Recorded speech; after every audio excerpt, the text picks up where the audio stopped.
Ladies and gentlemen, welcome to your New Japan Pro Wrestling G1 Climax 27 Day 3 English commentary. These are the A block matches for Day 3 of G1, and this is going to be a stacked show tonight. We have got 5 matches, as always. Starting things off, we've got Nagata versus Goto, and then 4 really just mind-boggling matches to me. At least 2 or 3 of the 4 are going to be incredible. Makabe versus Ishii always delivers. Ibushi versus Zack Sabre Jr. is the CWC finals that we never got but always deserved. Tanahashi versus Fale is always one of those matches where you see it on paper and it's like, oh, Fale, whatever, but on paper it might not look that great. It always ends up being great in execution. And finally, Yoshi-Hashi taking on Tetsuya Naito. Honestly, I love Naito so much that even the fact that Yoshi-Hashi is his opponent, who I'm not the biggest fan of, Naito's amazingness just makes up for that. So, John, I want you to tell me, first of all, how hype you are for this show. Second of all, what match out of the 5 you're looking most forward to? Oh, brother, I mean, we've been doing G1 Climax for 3 years, and there just feels to be something special about this year. You know, Day 2 yesterday, I thought was absolutely incredible. And when you look at the lineup tonight, I gotta tell you, man, I've already been quite vocal about it. Zack Sabre Jr. working that bullying style, just manipulating those limbs and everything, just gets my blood stirring like nothing else, and I am a huge Ibushi fan, so that easily is the match I am looking forward to the most. But I think this is a pretty stacked block today, and yeah, I can't wait to get into this with you. Absolutely. All right, well, guys, we have our New Japan World players opened up and set our timestamps to 1 hour, 11 minutes, 45 seconds. That is 1:11:45. And I'm going to go through this every time we do this for new viewers that aren't used to it yet. When we are attempting to sync up with our audience, we do a 3, 2, 1, go, and then we expect everyone, including ourselves, of course, to hit the play button when I say go, not before, not after, but on go. So we're going to just kind of make sure that everyone is able to get lined up with us time-wise, and we will be doing the countdown. Just going to wait a little bit longer, make sure that people are kind of hooked up and synced up. And hopefully that was enough time. I know if you're listening back to this on a video on demand on YouTube, you can just pause the video and catch up with us with no problem. But if you're listening in live, I'm hoping that I'm giving you guys ample time to be able to catch up and sync up. So I think that I'm going to stop stalling now and actually get to the countdown. Here we go. 3, 2, 1, go. And immediately we're getting Nagata getting checked down, and Goto on the other side already got checked down, and there's the bell. We're starting things off here. Nagata just kind of bouncing off the ropes, getting a little warmed up. Immediately goes for a thigh kick there. Yeah, I gotta tell you, Nagata, he is 0-1 right now. You know, lost his match. Meanwhile, Goto is 1-0. He beat Ishii on Day 1 of the G1 Climax, because this is the A block today. Yuji Nagata lost to Yoshi-Hashi, who is currently 1-0, as is Naito's opponent tonight. So we got this 2-1. Is why it's very useful that you keep your little table open, because I don't actually remember the previous matches. So you're doing well. Look at that drop toe hold there by Nagata right into the headlock. And then Goto, though, with the hammerlock. Now, partner, I ask you this every match, and I'm going to keep asking you this until the end of the tournament. Who do you got in this one? You know, I think Goto's going to go 2-0 here. I think Goto, he's younger, he's bigger, he's stronger. I don't know if, if Nagata really stands much of a chance here, but I'm going to probably end up rooting for Nagata just because I love him so much. He's great. Yeah, Nagata is definitely one of those veterans who, you know, you could see the respect, you could see the desire. You know he doesn't just show up for a paycheck. Like, he earns his keep even at the twilight of his career. Yeah. And there's the Greco-Roman knuckle lock, and I have a very deep respect for that. And you see here, I think Nagata maybe thinking like a belly-to-belly position, but these guys in just kind of a grapple here. Goto pushes Nagata up against the ropes. I don't know if you see the lump on Goto's back, but here's to hoping that's not an infection. Yeah, I know, right? That would be horrible. Yeah. And, oh, nice overhand chop there. And Nagata just kind of looking at Goto like, you really want to do this? And, oh, look at that. Goes right into the, could be a Shield May armbar. Oh, man, I think he's bending the fingers back. Yeah, he is. Look at that joint manipulation there. Right Sinks to the ground. Nice, Fujiwara, but Goto immediately gets his foot on the ropes. Yep. Just kicks there. Oh, a shoe kick there, Nagata. And then a kick to the back. And now he's going to grab the arm again. He's got the wrist lock. It's going to be arm breaker. I noticed against Yoshi-Hashi, he was kind of working the arm a little bit too. I guess he's just trying to win some matches with the Shirome, which we haven't seen him do yet.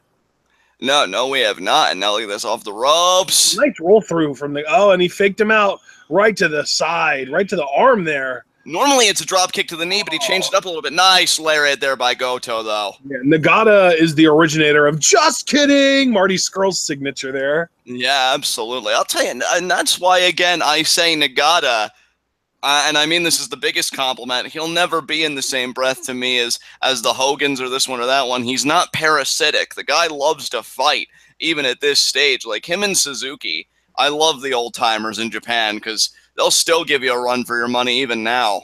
And now, oh, and again, into the guardrail, though, goes Nagata. And then Goto over there with a shot to the head and then just an elbow right to the head. This is Nagata's last G1, though. The crazy thing, too, is, I mean, we've already established Nagata's 49 going on 50. But Goto, you'd expect, because Goto seems relatively fresh to New Japan. He's going on 40, man. He's 38 years old. Yeah, I mean, that's crazy to think about. But Goto now stomping away there on Nagata, who, again, this is Nagata's last G1. Didn't start out the way he wanted. He is 0-1, but he'd love nothing more than to go to Wrestle Kingdom 12, get one last shot at the title, the IWGP Heavyweight Championship. And look at that deep single-leg Boston Crab there by Goto. And Nagata now going to have to get to the ropes. Pressure's on him. And I'll tell you, I think the beauty of submission wrestling that doesn't get talked about enough is even when you don't get the submission, you force the person in the hold to expend so much as Nagata does get to the ropes. It's an expenditure of energy. The pain on the back just intensifies in the leg. And now again, Goto just stomping. And Goto's really slowed this match down to his liking. Nice overhand chop there.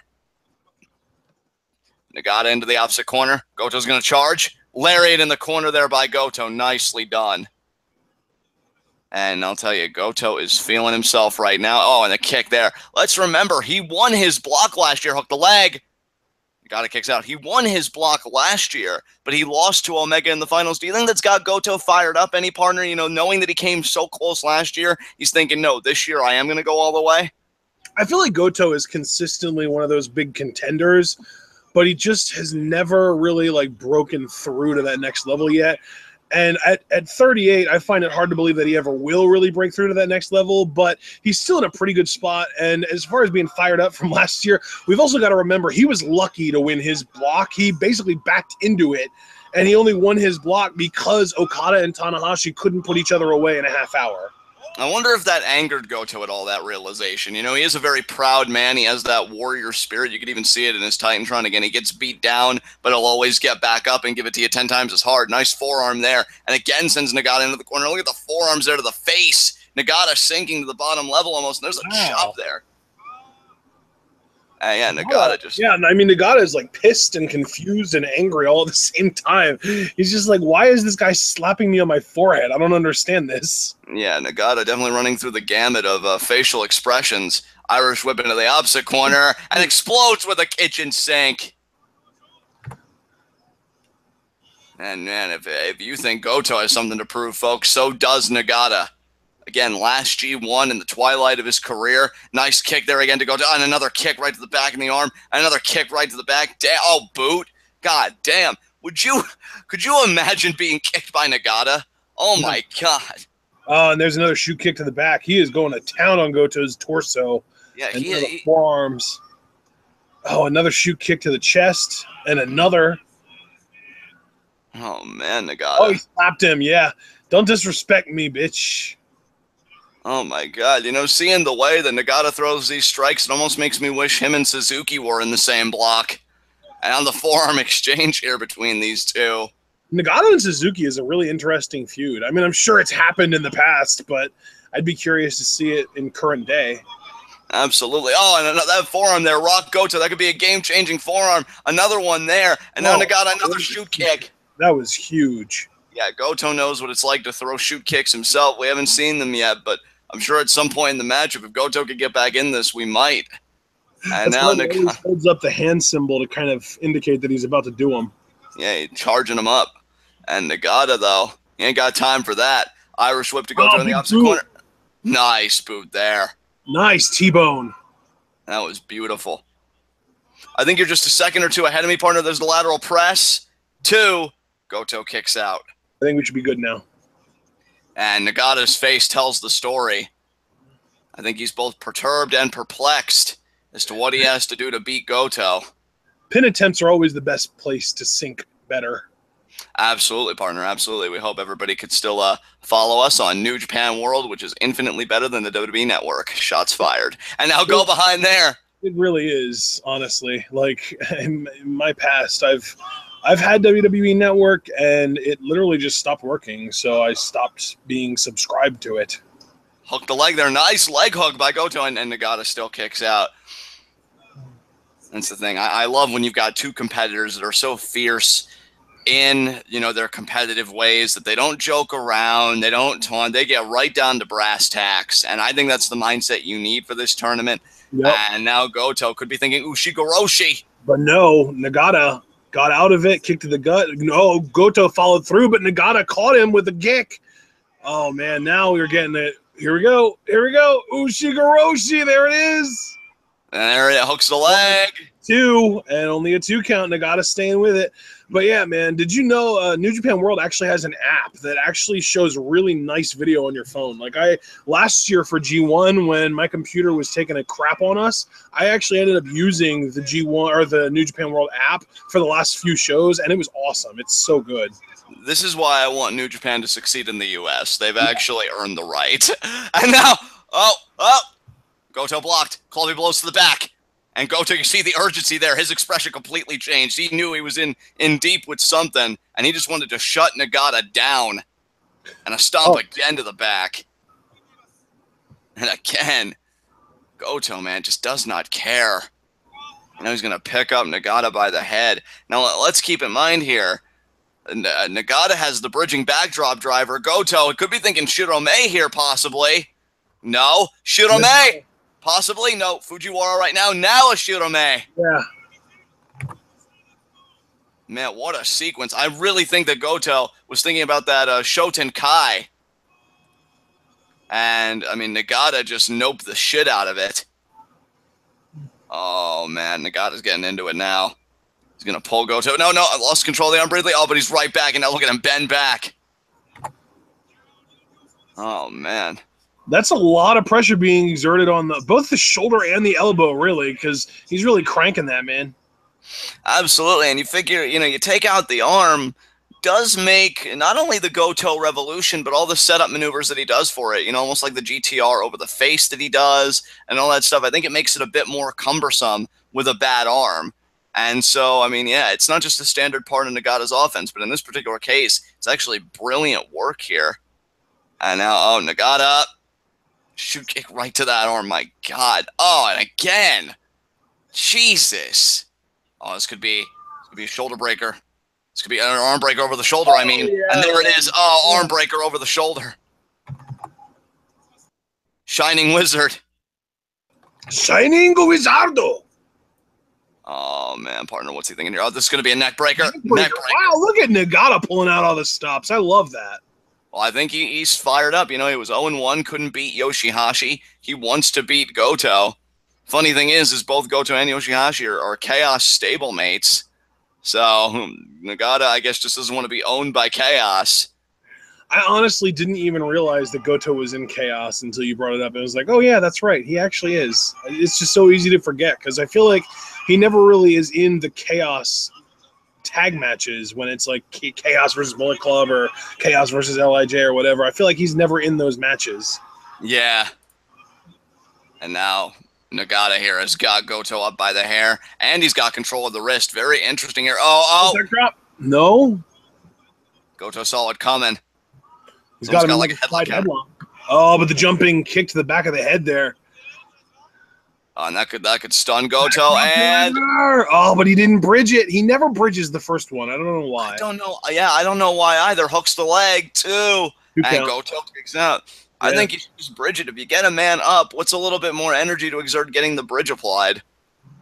But hey, I'm not Yuji Nagata, so I'm not going to tell him how to wrestle. But regardless, he's got control of the wrist now. He's picking Goto up. Oh, now he might be thinking of the bridging one, but Goto, he already read your book. Waistlock. Could be a German. Goto backs up. Nice back elbows. Look at that. 3 in a row. Bulldog, maybe. He got it. He got it. Oh, but he's not capitalizing at all. He is in a lot of pain. He's still reeling, probably from that kick to the back of the head a couple minutes ago. Absolutely. I mean, well, when you get your bell rung like that, you're not just going to, sprout right back up and be ready to go 15 more rounds. But Goto here, recovering slowly. You can see him. He's on his stomach. It's a great defensive position. Nagata, though. Nagata might actually get to vertical first. Or no, they're both meeting eye to eye here. Forearm by Goto. Forearm by Nagata. Forearm by Goto. Forearm by Nagata. These guys just exchanging soup bones here. Absolutely. Who will come out of this exchange on top? That's, it typically kind of comes down to who changes it up first, right? Oh, absolutely. But I don't know if either of these guys really change it up. I mean, again, they both got those streaks of pride that run so deep. But Goto might be thinking lariat. And he got it. But Nagata, though, only staggered. Oh, I think he fired up. Shoot kick. Goto off the ropes again. You got the lariat again. And now Nagata. Oh, shoot kick there. Lariat there by Goto. Oh, my God. The back and forth. There's a shoot kick by Nagata. Who is going to give here, folks? It's match 1 of G1. Oh. And there's the discus lariat there by Goto. Nice spin to it there. Nagata falls to the floor. Goto calling for shoot kicks here. Goto might be firing up. But immediately got caught. See, that's what happens when you let your opponents know what you're planning on doing, Goto. Come on now. Exactly, and that was a nice heel kick there by Nagata. And now Nagata, his expression changed. You might be thinking I could get the bridge this time. Yeah, he's going for it. He's definitely going to go for it here. He's got it locked in. No, but he couldn't get him up. Goto sleeper, Amash to Shibata. Absolutely the sleeper, and if he really gets Nagata to sufficiently pass out, it could be the GTR. Nagata trying to fight out of this. Look at him. He's got the fingers. He's got the one wrist. Oh, yeah, he got it out. Oh, but the headbutt. Headbutt, though. I Goto's appreciate headbutts are devastating. Oh, now this could be the GTR, like, over the face. No. And the thing with Goto's headbutts, he protects himself a lot better than Shibata ever did. Oh, and wow, there's the GTR. That's going to be it. Yeah, it is. 2. Wow. 3 count. Man, there wasn't a single true false finish in that match. Just straight up Goto just won. Like, he didn't even use the precursor where he kind of does like the reverse GTR first to set up the regular GTR. He just straight up like GTR 3 count win. Yeah, that was crazy to think about. Goto gets 2 more points. He's now 2-0. Very interesting. Goto having a very pleasant G1 Climax experience, it seems. And Nagata, I cannot say the same, unfortunately. And I will say this, folks. I'm curious if Nagata is even going to get a single win at this point, because being 0-2, that's not the best place to be. Yeah, I mean, the thing with the G1 is there really aren't very many, if any at all, weak competitors. Like, normally in a tournament, you can point out, like, okay, well, that person's going to be an easy win. That person, not in G1, man. G1 is the 20 of the best competitors in New Japan Pro Wrestling and therefore in the world. Absolutely. And I will say that was a fun matchup. Nagata here getting checked on by the officials. I'm shoving him away. I think Nagata wants to keep going, but the match is over. Goto now has a 2-0 record, which means he has 4 points overall. And yeah, I'll tell you what. What's our next tournament match, partner? I believe it's going to be Ishii and Makabe. Oh, that's going to be a barn burner. It always is. It always is. Who you got in that one? I think they're both 0-1, so one of them has to pick up a win here. You know what? I'm going to say Ishii. I think Ishii's momentum from the U.S. tournament might still be with him a little bit, and Makabe might still be feeling that beating that Fale delivered on Monday. Yeah, I'm hoping Ishii wins. Like, I do love Makabe, but I'm a much bigger Ishii fan, if I'm honest.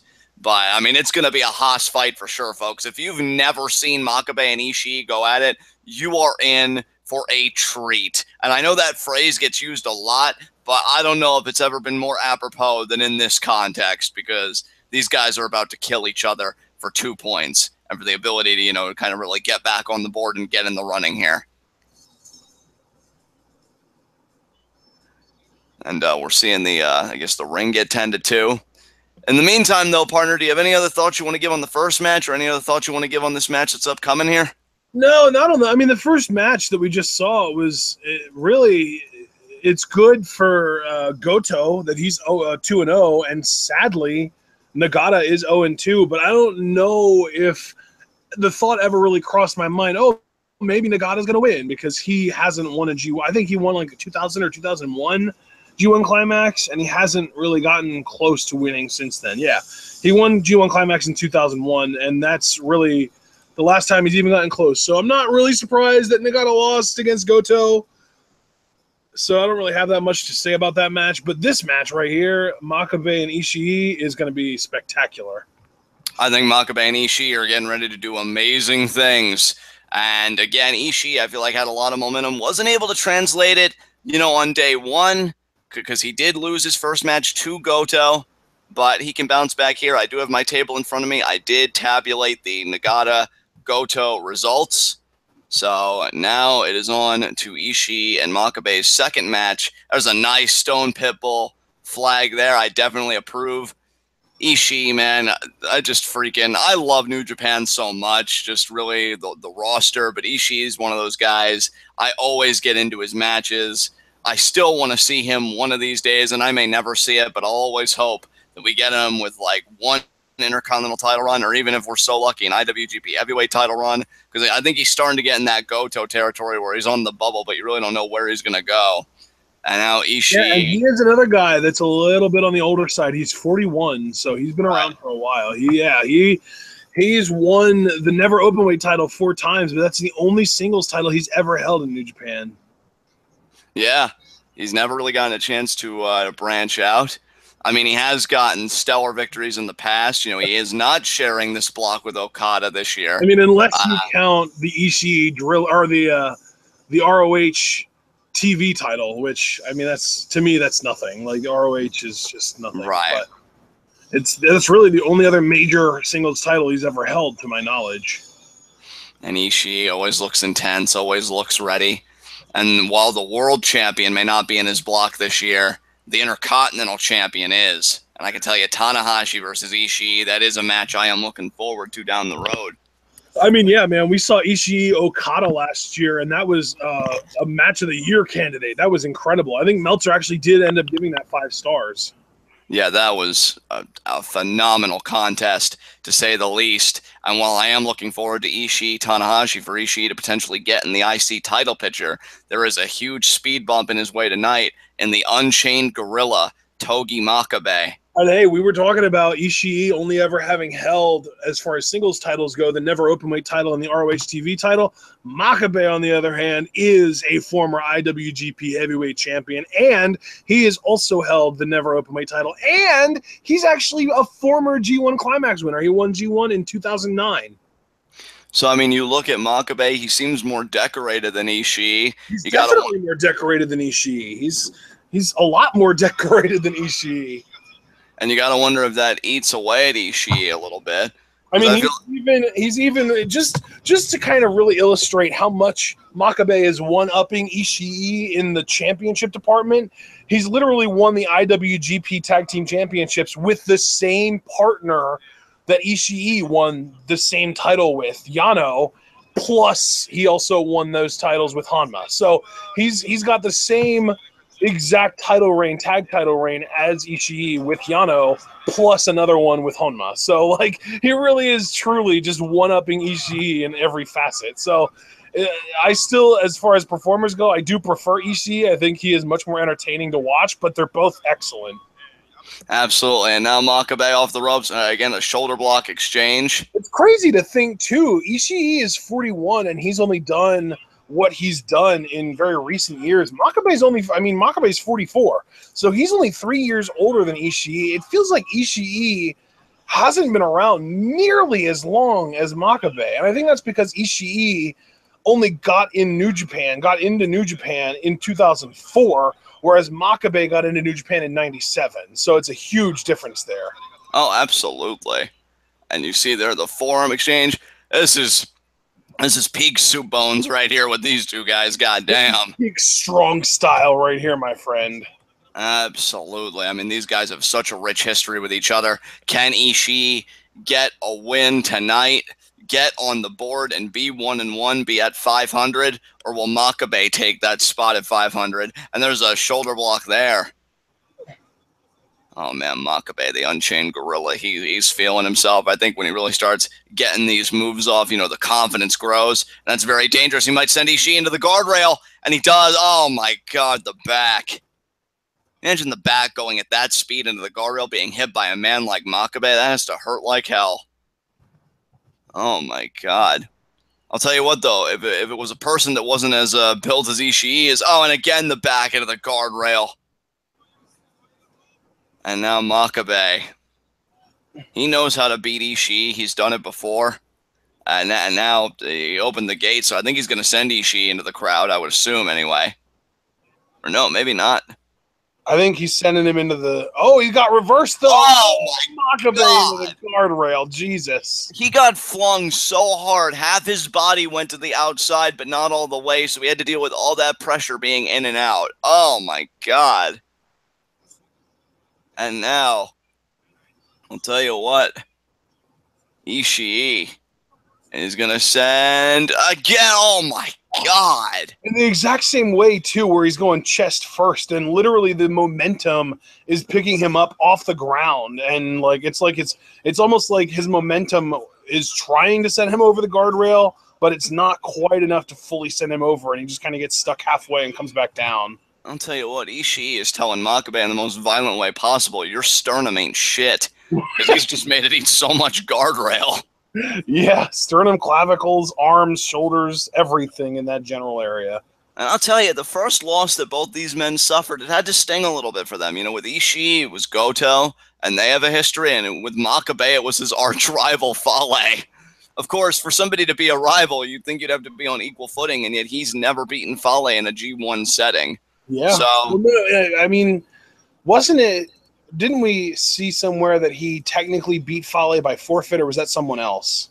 I think that was someone else, partner. Okay, yeah, you're probably right. That actually might have been the Ishii Goto situation. And I'm trying to pick Makabe up, and the ref just checking on him. Ishii did defeat Makabe last year in G1, and he defeated Makabe at King of Pro Wrestling 2015. But Makabe defeated Ishii at Dominion in 2015.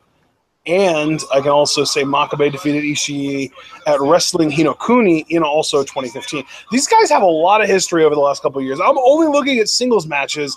And yeah, Makabe also beat Ishii at Wrestle Kingdom 9. And that was the first New Japan show you and I watched. And that was your first exposure to strong style. Yeah, what a shot there to the head. Another shot to the head of Ishii. Third shot. And Ishii just with the headbutt. And Makabe staggers. Look at Makabe. Almost seems like he's just kind of, oh, man. And now chop right to the chest. Makabe, though, trying to eat it. Another chop. Oh, look at that. He's making Ishii back up. And there's another forearm there to the face. Okay, so I finally finished scanning through their records, and Makabe is 5-2 against Ishii in singles matches, but Ishii's 2 wins are their 2 most recent matches.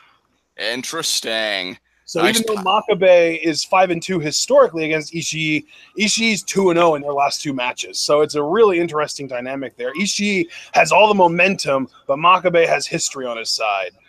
And that history is a very powerful thing. As you got now the mountain punches 10 count punches, 7, 8, 9, 10, and Oh, it looked like Ishii was going to grab him there. Oh, there's the chop. He saw the Northern Lights coming, and he chopped him. Nice. I think that was to the throat, too. That was a chop to the throat. Ishii, what a forearm shot, another chop. Oh, my God. Oh! Oh, my God. That was blatant. Trying to hide it at this point. They're just throat chops. Lariat in the corner there. Oh, but he got reversed there into the other corner. Oh, my God, what a lariat by Makabe. Lariat there from Makabe. Massive lariat. Try and compromise my trachea. I'll fucking show you. And now he's going to pick Ishii up. Partner, I'll tell you, this is the Haas fight we were expecting. There's the Northern Lights. And there's that technical acumen of Makabe on display. That was a beautiful Northern Lights suplex. Oh, waist lock. What's he going for here? Might have been thinking of German, but the back elbows by Ishii say not now. Oh, but the club to the back there from Makabe.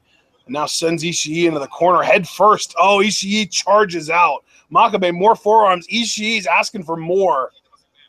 Oh, my God. Just a single forearm from Ishii. And there's the German by Ishii. Yeah, Makabe was calling for the German a couple seconds ago, and now Ishii got one off. I mean, I'm telling you, I don't care how many times Ishii wins or loses, I will still never want to piss this man off. Oh, man. Ishii kind of checking himself. He's fully back up to vertical now. Makabe on hands and knees. And now this could be the step-off superplex that Ishii likes to employ. Yep. That's how you know you've been around the block as a fan when you and I have been watching New Japan as long as we have. A lot of this offense you could really telegraph. You read a lot of books, metaphorically speaking. And now, Makabe here, he's also well-read, apparently. He's trying to resist, but to no avail. Got a nice little momentum boost off the jump there. Man, and now Makabe, his back. Ishii, nice hook of the leg, deep. And Makabe still kicks out. You got to respect just the heart, the grit of both Makabe and Ishii. I mean, these guys, they are a fight forever pair as far as I'm concerned. Ishii maybe thinking powerbomb. Makabe, though, had it scouted. Makabe, though, still kind of stuffing the attempt. Goes down to a knee. Smart defense there by Makabe. Knee, though, by Ishii. Another knee. Third straight knee. Makabe is just angry at this point. Makabe is starting to really, yeah, he's firing up. Oh, he's not even throwing punches. He's clubbing Ishii with his forearms. Absolutely. Makabe starting to turn up the heat just a little bit. Oh, now he's getting serious. You saw that motion there. Is it going to be a lariat? No. He tried. Backdrop driver. What a backdrop driver there by Ishii, but Makabe up. Makabe ate it. Oh, what? Makabe, you beast. And now there is a lariat by Ishii. Oh, wow. That actually really staggered Makabe. I mean, he's still angry, but he's shook. Oh, the forearm, though, by Makabe to Ishii. Now off the ropes here. Oh, check the arm. And Makabe here favoring that arm. Yeah, and Ishii, it seems like he's thinking of what to do next. Oh, he's going to get lariated. That's what. What a lariat by Makabe there. Makabe is still hurting, though. That arm, really, that arm check from Ishii did a lot of damage. Maybe even some soft tissue damage or some nerve damage there. Yeah, partner, that's an excellent point. I mean, you could tell Makabe is definitely favoring that arm, but he's still striking with all the oomph and the power he possesses. Power bomb, okay. It seemed like he might have been going for a pile driver because we know Ishii has been known to pull a pile driver out of his pocket on occasion, but Makabe just power bombed him, kind of kneel down power bomb. And Ishii did still kick out, but don't think Makabe's out of the running. More effective, John. A release power bomb, where like a jackknife style that Kevin Nash would do, where he just kind of throws the guy, or like a Batista bomb where you kind of sit down with him. Which one would you think would hurt more? I always felt like the jackknife would hurt more because you're not, coming down. I just feel like the force speaks for itself. Oh, what a lariat!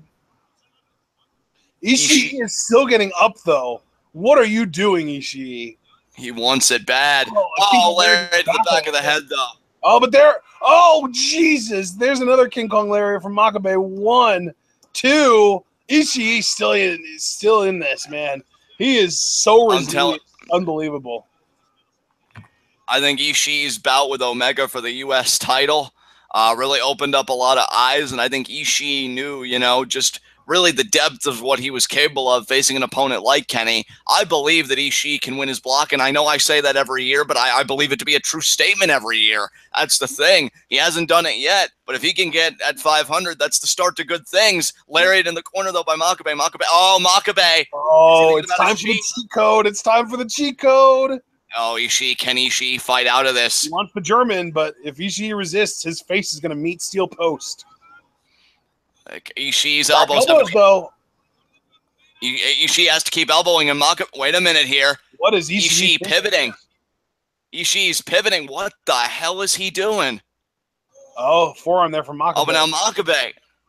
What is happening? Forearm exchange here. My Jesus. Lots of forearms getting exchanged. Oh, Makabe. 3 in a row. Ishii could headbutt. Headbutt. There is a headbutt. Tree of woe.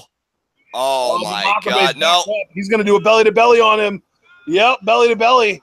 And he does. What about... Oh, and now look at the positioning there. Could be a King Kong knee drop.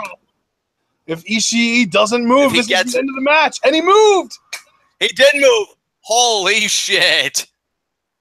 I think Ishii saw his life flash before his eyes there.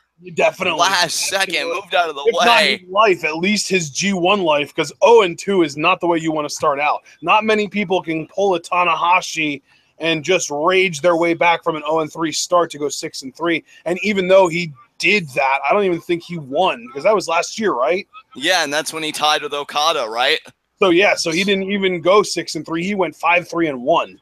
That's why you got to win every match. I know it's a feat that I don't think in our 3 years of coverage we've ever seen somebody go undefeated in their block, and we're not going to see it in this match. That was such a hard lariat. It looked like Makabe was trying to send Ishii out over the top rope, but Ishii just ate it. Oh, and there is a big lariat from Ishii. Makabe, I think, tried to eat that, but wasn't capable because that was just too hard of a lariat. What does Ishii have left? And again, the lariats. High-speed collision there, big double lariat. And both guys really staggered, really shook right now. Ishii might be worse for the partner. Ishii might be worse off. Yeah, I was just going to say Ishii seems worse off.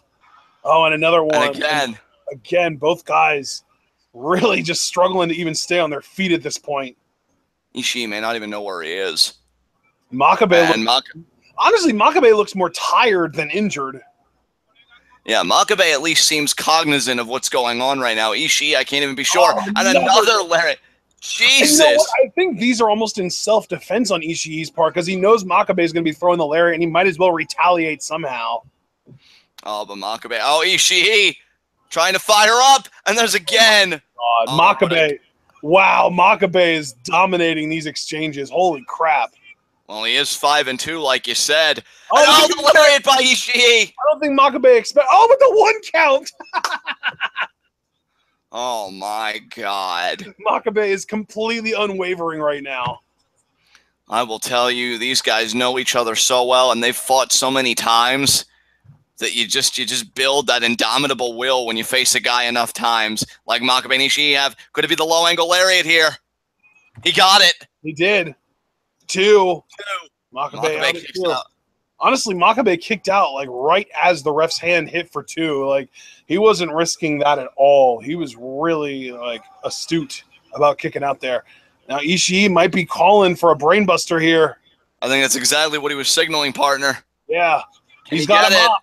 Oh, but Makabe with the knee. He's got educated knees. Yeah, apparently. Gary there, but it was a little on the low side. He didn't get all of it. Makabe with the lariat. Oh, and the chops. He's chopping him. Wow, we haven't seen that from Makabe. Oh, Makabe German. Oh, man. He did get the German with the bridge. What a bridge. No, wow. When was the last time? Have we ever seen Makabe pull out the single-hand chops like that? No, we have not. And again, you talked about a 5-2 record, which means these guys have had 7 matches overall so far, this being their 8th. Yeah. And in 8 matches, you still pull out something new like that. That's unbelievable. Well, I mean, to be fair, we've only seen like 3 or 4 of their previous matches. That is true. Oh, went for the headbutt, but Makabe with the counter. Makabe is straight up going full-blown kung fu here. He just did a freaking forearm block. Oh, but the headbutt. Oh, the headbutt. Oh, my God. And the lariat. Oh, my sweet mother of God. Ishii, what is he thinking here? I don't even know what he's thinking. Is he going to go for another low-angle lariat, maybe? I'm surprised he didn't try picking Makabe up and doing that. Brainbuster. He's about to get caught. Oh my God. Ishii, I thought it was going to get caught there, but no, Makabe kicks out. That was a weak kick out, though. I think if Ishii tried picking up Makabe again, and you can see he has the same thought, I don't think Makabe's getting out of this, partner. I think this is done. Buster. That's going to be it. And he got it. That's it. That's it. 500. 1, 2, 3. And Ishii is now on a 3-match winning streak against Makabe and closing the historical gap in their respective records. I love it. As a huge Ishii fan, I love this. I love that I can put a W in my table for the Ishii-Makabe matchup. Ishii now has 2 points, folks. It's not as much as other people in his block, but it's a start, and sometimes it's all you need in G1. So Ishii beating Makabe. Makabe, though, losing to Ishii.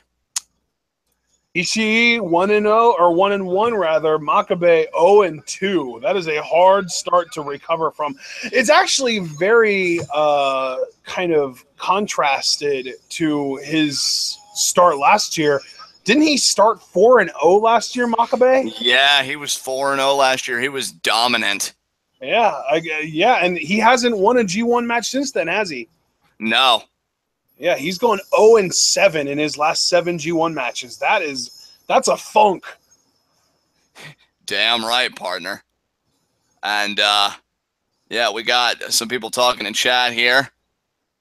And yeah, Ishii versus Makabe. You're damn right it was a war, Deluxe, man. Absolutely. Oh, man. And what's our third tournament matchup, partner? Our third tournament matchup is the big one. It's Kota Ibushi versus Zack Sabre Jr., the CWC finals that we never got and always deserved. Oh, my God. I am so ready for this shit. I was going to read some chat reactions because what I do is I check with chat after the end of every match just to kind of get the most immediate reactions. But, yeah, I'm going to close out of it now, give this my utmost attention. And, partner, you know what I'm about to ask. Give us your pre-match analysis here between ZSJ and Ibushi. I'm calling it right now. I think ZSJ's got this because really I love Ibushi, and I think Ibushi is an exceptional talent. But Zack Sabre Jr. is on another level right now. He is on another mental plane, I think, and his viciousness is going to overcome any high-flying Ibushi might throw at him. I'll tell you, even if I can't, in all honesty, say that Suzuki Gun is the best faction in New Japan. I mean, it is in my heart, but if we're going by objective metrics, I may not be able to say that. But do I think they have one of the best recruits in Zack Sabre Jr.? You're goddamn right I do. This guy in his first G1 match made the Intercontinental Champion Tanahashi tap out. And if he goes 2-0, can you imagine going 2-0 against the likes of Tanahashi and Ibushi? What a beast that makes ZSJ look like. That would be incredible. And you know what? I'm on the mindset that he can do it. I genuinely do. I'm picking him to win this match. I picked him to beat Tanahashi on Monday. I definitely think he can pull this off. Because Ibushi's great. Ibushi's wonderful. But, you know, Ibushi, he spent a good amount of time over the last couple of years. You know, he lost some weight and went back down to the junior heavyweight division. And then he was kind of a free agent. And then he did the Tiger Mask W thing. ZSJ has been on a warpath. Yeah. And you know, partner, if I could just provide my own pre-match analysis very quickly. You make a great point about Ibushi, because it almost seems like Ibushi's kind of been adrift. You know what I mean? No real focus, no real anything. But ZSJ, it's just like he's been barreling through everything. I mean, you're talking about a guy now that's guaranteed an Intercontinental title match when this tournament is over, and he may not even be concerned with that because, I mean, hell, at the rate he's going, he might even win his freaking block. I mean, this guy is a stud. I think one of the best technical wrestlers in the world. And you think about the British technical wrestling tradition, and I can't think of a better heir to that tradition than ZSJ. I mean, he's emblematic of the very best of what technical wrestling has to offer. And I always say, folks, if you ever wanted to be convinced that a wrist lock could be as painful as going through a flaming table, just watch a Zack Sabre Jr. match, and you'll be a believer yet. And I do have to agree with you. I'm going to lock in my pick for Zack Sabre Jr. as well. And immediately with the go behind, almost seemed like he was thinking octopus. Dude, he's made like 3 shifts in his hips, and in that time, he's already locked Ibushi up like a friggin' pretzel. And now look at that. Turns him over. Great lateral press, but Ibushi quick with the escape. Oh, my God. This is what I mean, though, when I say the viciousness. He is absolutely relentless. Zack Sabre Jr. is not letting Ibushi breathe. And he just, I mean, as I say that, he takes a step back. But when he goes on the offensive, you just don't know what to do with your limbs, because it's like anytime, if you get one too close to Zack, he'll grab it and manipulate it. If you try and keep one far away from Zack, he'll twist other limbs to make you put that limb closer to him so he can grab it and manipulate. Like, there's just no winning against this kid. There really isn't. I mean, Zack Sabre Jr., I use the word technical acumen a lot, and I mean, I will say it, and this is a term I don't think I've used in a while. In between those ropes, Zack Sabre Jr., and you see there. ZSJ is straight up in this match. He's acting like Mike Tyson used to act, or like, God. Ali? Yeah, Muhammad Ali. He's doing what Ali used to do. In fighting games, it's called playing footsies. He's doing the spacing game, where he's basically challenging Ibushi to touch him, and he's keeping just enough space between himself and Ibushi that Ibushi can't reach him. It's actually ridiculous mind games. And look at this, grabbing the feet, looking for a cross-legged heel hook here, similar to what Suzuki did last night. So, yeah, ZSJ is definitely learning from the best. Yeah, I mean, to me, he is the heir of Suzuki Gun, is Zack Sabre Jr. And as I was getting ready to say earlier, in between those ropes, and I do not say this lightly, folks, so hear me when I say this, in between those ropes, Zack Sabre Jr. is nothing less than a genius. He is an absolute genius. And Kota Ibushi, to me, he's that genius by hard work. And not that Zack Sabre Jr. hasn't worked hard, but I think he's got those natural gifts. And Ibushi, though, with a strike. And see, that power, though, could be Ibushi's greatest gift in this match. And now Ibushi maybe looking and John, I believe this is actually the first time these guys have ever met. Yeah. Solo. That's the beauty of ZSJ being in a G1 Climax, is we're getting to see a lot of first-time matchups, because I think him versus Tanahashi was a first time ever as well, and ZSJ won that match. And now, Snapmare takeover there by Ibushi. Oh, but look at Zack Sabre Jr. immediately. But Ibushi, though, right back to his credit. But the cravat there, right back into the Snapmare. Oh, and twist the neck and right into a submission. You got to be kidding me. I've seen that neck twist 1,000 times from 1,000 guys. You look on top of it. Oh, my God. It's a good thing they were close to the ropes, because that might have actually been the end of the match right there. Ibushi got to the ropes. Very smart, but, man, the combination leg scissors on the neck and heel hook at the same time. I reiterate. That's another thing that makes ZSJ so dangerous, is if he has a submission locked in and he feels like he can increase the pain, he will combine submissions together.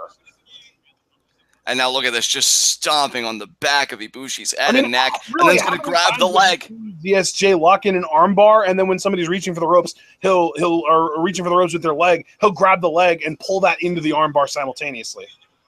Exactly. I mean, this guy just knows how to control limbs, how to really dictate the course of a match, and that is a terrifying power to have, because, I mean, that's the thing. How do you have autonomy in that ring? By the exercising of your limbs. But if Zack Sabre Jr. is controlling your limbs, what an uppercut. What freedom do you really have? Back of the head, Jesus. This is what I mean, though. ZSJ is vicious. And now right into the leg scissors on the neck. Oh my God, and the crank. He's got close to the ropes, though. ZSJ's feet are on the ropes. So, yeah, the ref's got to break that up. But even then, partner, even when you get all tangled. I wonder if the reason that they keep getting close to the ropes, if it's not a coincidence, if that's a part of Ibushi's strategy. Maybe he's trying to keep his body relatively close to the ropes so that if ZSJ does go for one of these submissions, he's right there and he can break it. Well, what's the one thing I always talk about, partner? Expenditures. And I think Ibushi knows if I keep it close to the ropes, I won't have to expend much energy to stay afloat in a hold. ZSJ is going full-blown bully right now, and Ibushi just threw a forearm.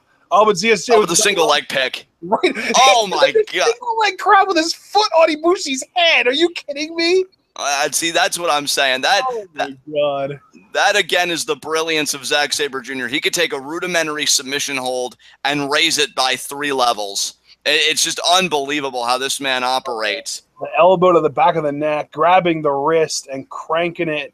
And now he's basically just kind of turning this into like a butterfly hold almost. Oh, Jesus. Oh, my God. It's like human origami with this kid. It really is. Yeah, and then, by the way, guys, Zack Sabre Jr., it's worth pointing out, we keep calling him kid. He's 29 years old. He's not old at all. He's on the very young side. And that's terrifying for everybody else. Just to put it in perspective, he's younger than all 3 members of the Shield. Yeah, oh my God, just bending those arms. But oh, wait a minute here.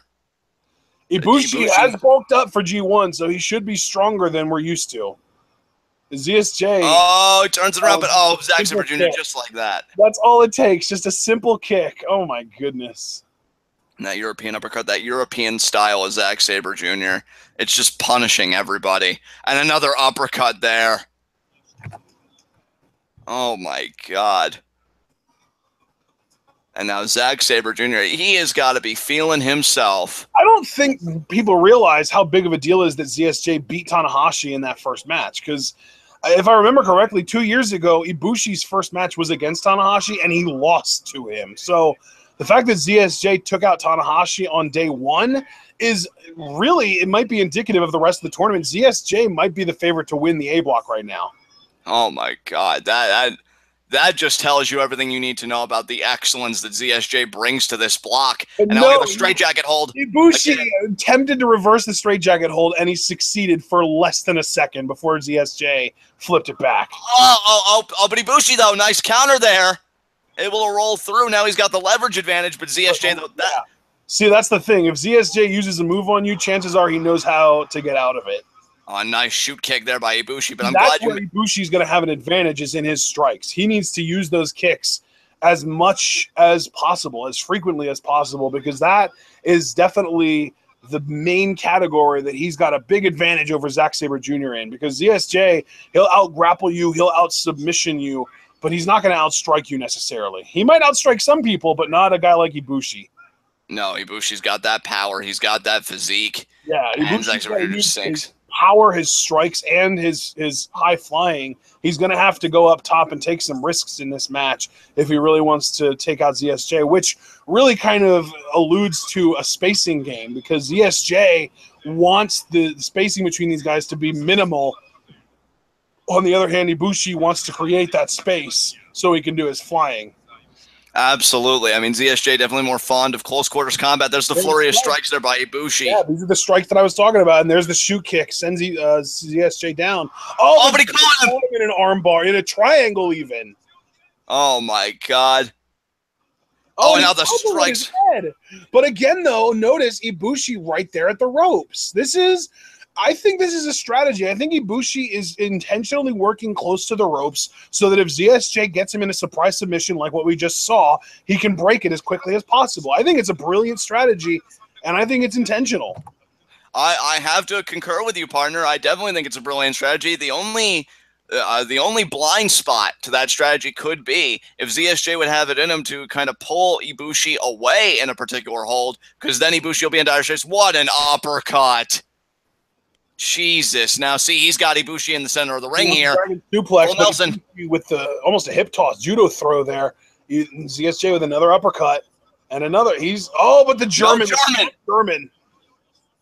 Beautiful there by Ibushi. Yeah, Ibushi can pull those moves out of nowhere. You never expect them. Absolutely. And now Zack Sabre Jr. trying to get his bearings together. That German rocked him. And Ibushi, he's going to be looking to take any opening he can here. And now he's got a full Nelson. Duplex here. But look at the counter. Kicked him in the arm. This is the beginning of the end for Ibushi, I think. Because he caught him by the leg. Oh, my God. Right into a pin and bridge. 1, 2, and Ibushi gets out of it. Oh, my God. But I thought Zack Sabre Jr. hung onto the leg, but he did not. I mean, we've got to remember, too, ZSJ with that kick to the arm, that's the beginning of something, because ZSJ always works over that arm, and now he's got him in an octopus hold. Oh, my God, how he's bending that arm back. Yeah, exactly. That's that right arm that he kicked earlier.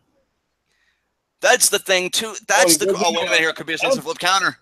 A sunset flip attempt. Oh, but the double stomp. And that does create an opening there for Ibushi. Zack Sabre Jr. just got the wind driven out of him. Look at his face. Almost looks like he's gasping for air. But what I was getting ready to say, partner, is You know, they used to say about Zack Sabre Jr.'s fellow Englishman William Regal that he knew every counter to every hold, and that's what I kind of worry about for Ibushi. Because say he goes for that Golden Star power bomb, who's to say Zack Sabre Jr. couldn't counter it into a triangle?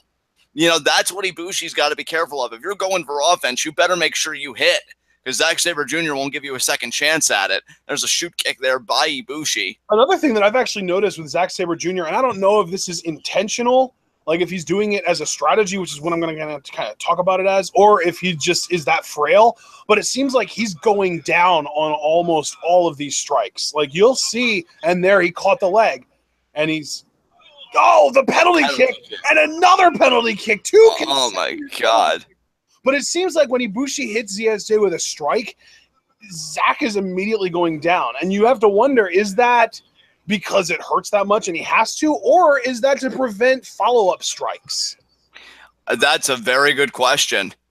You know, I don't know. I think, for me personally, I'd have to think it's more that Zack Sabre Jr. is just really feeling the fatigue of this match. And again, you know, G1 is a marathon, not a sprint. This is Zack Sabre Jr.'s second match. Very disrespectful here, just kicking Ibushi from a grounded position. Yeah, most guys do forms. These guys are doing kicks. But the thing is, we all know Ibushi kicks a lot harder than Zack. Oh, now Zack just, kicking there right to the head and neck. Let's not forget about Ibushi's neck problems. Oh, now these guys face-to-face. Oh, there's the uppercut. That might be the only strike that Zack has that Ibushi might not be able to one-up him with. And now Ibushi kind of egging Zack Sabre Jr. on. There's an uppercut again. Oh, my God. That's the thing, yeah. ZSJ's uppercuts. It's like he's completely thrown away the rest of his striking arsenal, and he's just refined that European uppercut to the point that he's an expert at it. And we didn't even talk about the one wild card that ZSJ has in his pocket partner. Desperado's at ringside. I didn't even notice that. Yeah, that's a good point, though. I mean, yeah, because I think Desperado played a role. Wow, ZSJ with all these high faces, and then another European. Oh, Ibushi with the spinning back kick. Oh, he went for the shoe kick. Oh, he went for the Pele. Caught the Pele. Are you kidding me? Are you kidding me right now? He caught the Pele. I've never seen unbelievable. Oh, and look at this. Look at this. This is a full-blown STF, you guys. Oh, and now he transitions again. Indian Deathlock position. Indian Deathlock face lock. Oh, my God. Basically a cross-legged STF. And now Ibushi's got to get to the ropes here. He isn't close to him like last time, but he's inching towards him with the power. He's able to drag ZSJ with him there. We already know, yeah, if Ibushi reaches out, ZSJ is going to catch his arms, and he's going to use some to inflict more pain. Dragon suplex bridge. 1, 2, and Ibushi gets out of it. Ibushi sits right up, too. ZSJ is still on his back. Ibushi is in a seated position. I'll tell you what, last year at G1, that's when I really became this exceptional Kenny Omega fan, just in awe of this man. There might be Zack Sabre Jr.'s year in that same vein, because I'm just watching this man work. I'm just watching him beat the crap out of everybody, and it's just amazing. And to know that he's only 29, like, you know, there's a lot of sand left in that hourglass, and just all those facts really put the biggest smile on my face. Ibushi looks dead. He doesn't even know where he is. And now, well, I guess he was cognizant enough to get that penalty kick. Oh, my Oh, what a lariat. What a lariat. That right there is a game changer. That could shift the momentum of this match entirely. Absolutely. Well, I mean, ZSJ immediately went on his stomach. You saw the glazed eyes. I don't think he expected that explosion of power from Ibushi. And you'll notice as well, I don't know if Ibushi has been preventing it or if Zack just hasn't felt like he's really had the opening, but he really hasn't been working the arm over as much. He hit the one kick, and I think he had like one submission on the arm, but he really hasn't touched it since. Oh, Ibushi just went for a backslide. Oh, what a knee! What a knee! What a knee by Ibushi. Wow. What's so interesting about this is if Ibushi wins and Zack Sabre Jr. loses, that puts Ibushi, Zack, and Ishii all in that 1-1 spot. Oh, and now Ibushi thinking Golden Star Powerbomb. Wow. Oh, but Zack here with the elbows. The elbows. Like I said. Oh, but Ibushi with the forearm. Zack is really playing into Ibushi's game here. Oh, and there's the triangle. There's the triangle. Yeah, there is that triangle deep. Oh my God, he's almost bridging a triangle. I've never seen that before. Oh, Ibushi may try and power through here. He's got a vertical base. Ibushi's going to powerbomb him, isn't he? He might. If he sinks, this match might be over. Oh, wait a minute here. Oh my God. Yep, he's got him. He's got him. He's going to powerbomb him. Oh, and now Zack. There They got it is. it. That's it. That could be it. 1, 2, and that's it. 3. Oh, wow. man. Ibushi picks up a win. Ibushi and ZSJ are both 1-1 now, as well as Ishii. That makes this race all the more interesting, my friend, but goddamn, nicely done there by Kota Ibushi. Yeah, I mean, I was pointing it out. ZSJ was playing into Ibushi's hand. He was trying the strikes. He wasn't using as many submissions there towards the end of the match, and that was his downfall. He needs to learn from Suzuki to be more stubborn. Absolutely. Man, what a match that was. ZSJ couldn't get the job done, unfortunately, for him and for Suzuki Gun, but he does still only have a 1-1 record. That's not a terrible record to have. You know what, dude? I also want to point out Ibushi's plan worked. He always kept the submissions near the ropes so that he could break them. And really, I don't think ZSJ held any one submission in for longer than maybe 10, 15 seconds. Ibushi broke him too quickly. Absolutely. Yeah, Ibushi knew how to play the game, and he played it damn well. He got the win. And yeah, Ibushi now has a 1-1 record, same as ZSJ and same as Ishii. So Ibushi finds himself in good company. Can he build on that record? Only time will tell. Absolutely. But now, partner, I believe we have 2 more tournament matches, correct? Absolutely. Up next is going to be Tanahashi versus Bad Luck Fale. Oh, man. Didn't Fale beat Tanahashi last year? I think he might have actually beaten him in each of the last 2 years. I'll have to look that up. Yeah, I mean, Fale, he has a very unique history with Tanahashi, and I see people in chat commenting on the war that we just saw between ZSJ and Ibushi. And yeah, that match was fucking incredible, guys. I'm telling you, for me so far, that's the match of the night, and it's not even really all that close. But we'll see what Fale and Tanahashi can do. And then, of course, Yoshi-Hashi versus Naito in our main event. Actually, Tanahashi beat Fale last year in G1. Okay. Fale beat Tanahashi in the New Japan Cup last year. Tanahashi beat Fale at Destruction 2015. Fale beat Tanahashi on G1 Climax in both 2014 and 2015. So if we're just talking G1 Climax matches, Fale is 2-1 over Tanahashi. Yeah, very, very interesting. And I mean, the underboss, I'll tell you, he's 1-0 right now. Tanahashi is not. He's 0-1. So Tanahashi, again, looking to join that Ibushi, Ishii kind of camp. And now Zack Sabre Jr., but that was more because of a loss instead of a win. And Fale, man, he just wants to bully everybody. Can you blame him? If you could, wouldn't you? I mean, yeah. Yeah. But I'll tell you, man, I'm wondering if Fale could get the job done again. And if he does, that would put him at a 2-0 advantage, 4 points in the block. And that is a sweet position to be in. Because let's see, right now, if my math is correct, do we have any 2-0 competitors right now? So far, no. I don't think. No, actually, no, we don't. Or actually, no, yeah, yeah, we do actually, because isn't Goto 2-0? Because he beat Ishii and he beat Nagata today. So yeah, that's true. That is true. Yeah, I just consulted my table. I apologize for that, guys. I was trying to get all the data in my head properly. But yeah, Goto does have a 2-0 record, so Fale could join Goto, and that's exemplary company to be in this early in the tournament. But I think Goto's the only undefeated competitor right now in the block. Wow. Crazy, right? Absolutely. Meanwhile, Tanahashi, he can only hope for 1-1, which again, that's not to disparage it at all. I was very happy that Ishii got that record today, but you got to get a win. You got to start somewhere. And for Tanahashi, that start may be toppling the mountain known as the underboss, Bad Luck Fale. And Tanahashi, the Intercontinental Champion. And that's another thing to bear in mind, partner. If Fale wins, that's another person getting an Intercontinental title match. I mean, we know ZSJ is owed one. And Fale may be putting himself in contention. I mean, the most recent title defense that we saw from Tanahashi was at the G1 US Special. He successfully defended the Intercontinental title against Billy Gunn. That's And right. Oh my god, that match. I'll tell you can't get a competitor more antithetical to Billy Gunn than Zack Sabre Jr. on every metric. And I think you could say the same about Fale to a degree. And Tanahashi here being checked over by the referee.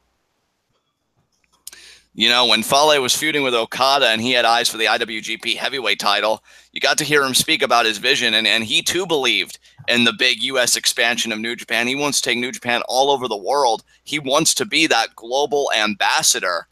But, you know, I think to be that global ambassador, you got to get the wins, right? You got to make the big money. You got to win the big championships. And for Fale to beat Tanahashi, that would do a lot for his career on a multitude of levels. And nice here by Tanahashi. Victory roll immediately. 2. Oh, that was close. Could you imagine? And look at Tanahashi letting Fale know it. I was that close to beating you. What do you think about that, partner? I didn't even know the bell rang, to be perfectly honest. I think that's really smart by Tanahashi to go low. He caught Fale off guard. And now they're going to do a lockup here. Man, God, that would have been amazing. If Tanahashi would have caught Fale that quickly, damn.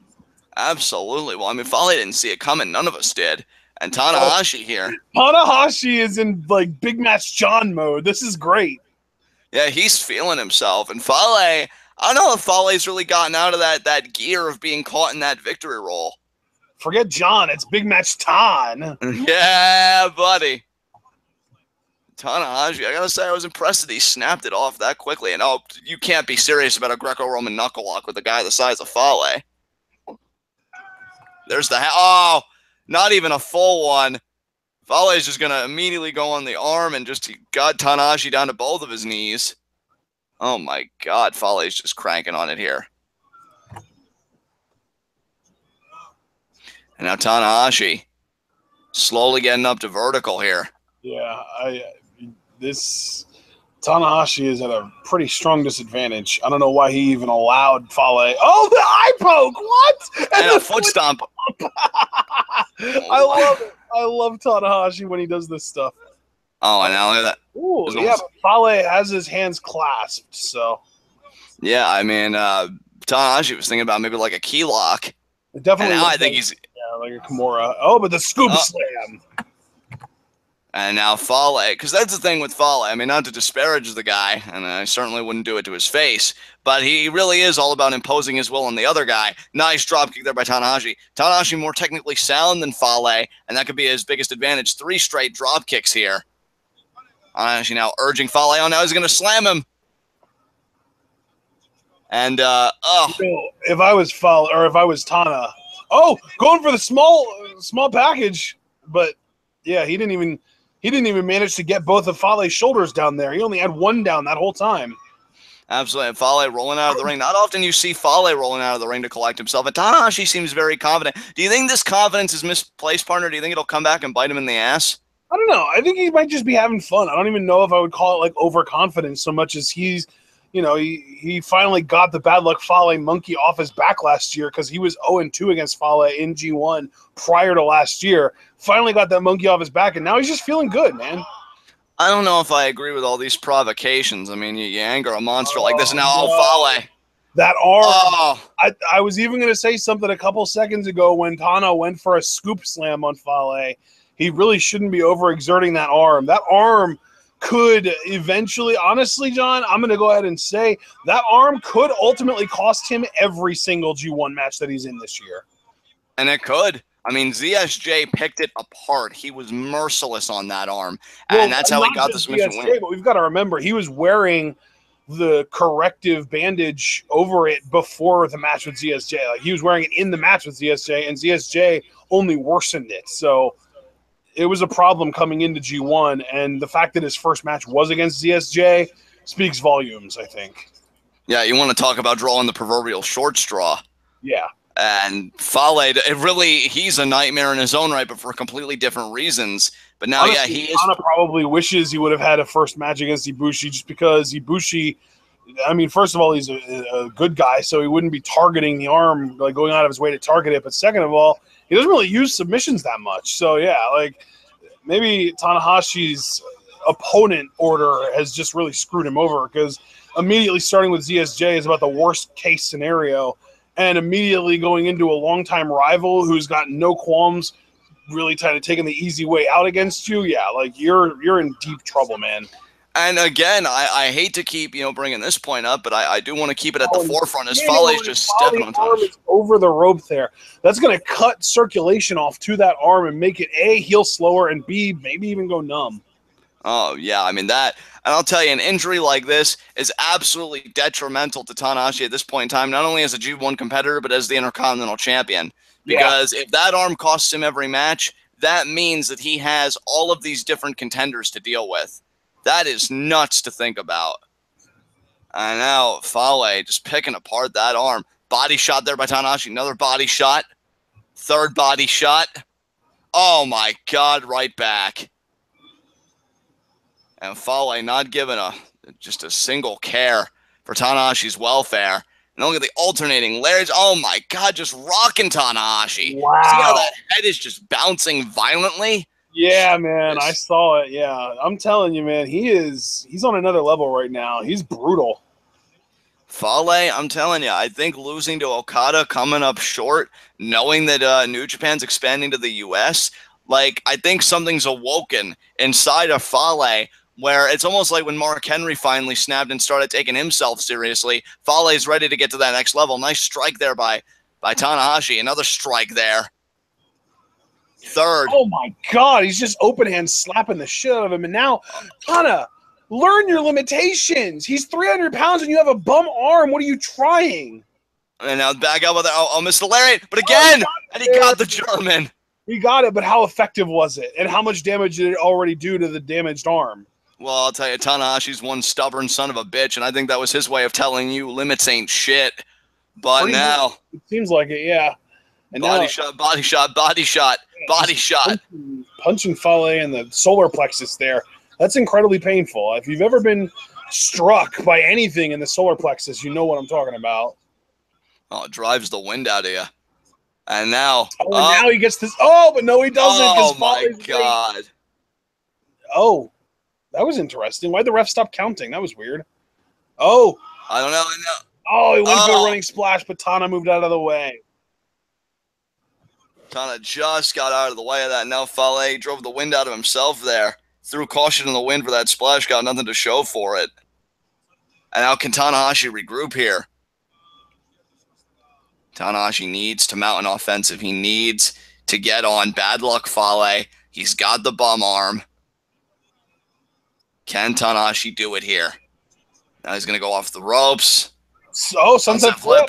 Oh, but Fale is just too big, man.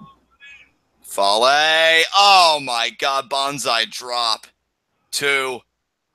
Kick out, though, by Tanahashi. And again, the bad luck. Splash, he got it. 2. Only a 2 count, though. Oh, man. Tanahashi. He's got that spaced look on his face, like, where even am I? If Tanahashi goes 0-2, I mean, again, last year when we did coverage of G1, that was G1 Climax 26, Tanahashi started with an 0-3 record. The difference was, though, he didn't have that arm injury when he went 0-3. So that would be 2 handicaps simultaneously working together to Tanahashi's detriment. Could it be the Tongan hand grenade here? Nope. No. Neck breaker. That arm. Tanahashi, that arm has got to be in a bad way. Still able to get off the neck breaker. Now, trying to fire up. Fale stirring here. Gets back up to both legs. Tanahashi off the ropes, but Fale sends it over. Oh, is Tanahashi going to skin the cat? Is he going to do it with one arm? Oh, my God. He's trying. He's trying. He's got both arms now. He's good. Oh, my God.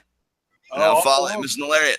Tanahashi is basically working like a junior in this match, and there's the spear from Fale. Yeah, that's one way to shut a guy down.